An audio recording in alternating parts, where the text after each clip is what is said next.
এই যে শফিকুর রহমান সাহেবরা, এরা জাসদের কর্মী। উনি কি ফলে থেকে শিবির করা শুরু করছে? না, কি করছে?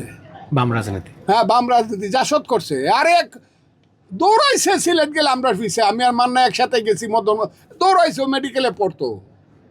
আমি ইলেকশন করতে গেছি, বিপি বানাইছি ওখানে হুমায়ুন রে, বাড়ি তার নান্দাইল, উসমানী মেডিকেল কলেজে পড়ছে, বোর্ডে বিপি হয়েছে, আমি বক্তৃতা করছি, আমি আর মান্না পাশাপাশি দাঁড়ায়া।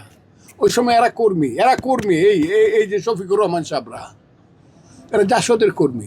যে লোকটা জাসদের কর্মী, আমি যদি বলি জাসদের কর্মী, সেই কথাগুলো বলে নাই, ওই আলী রিয়াজও জাসদের কর্মী। হ্যাঁ, কাজে ভালোই মশাত্ত ভাই, আমি সুরে মশাত্ত ভাই নাই বা কইলাম, উনি মনে পড়ে জায়গা, উনি তো জাসদ করতেন।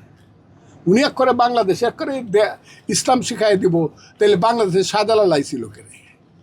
তাহলে ভারতবর্ষে কেন মাইনুদ্দিন চিশতি রহমতুল্লাহ আলাইহি আইছিল?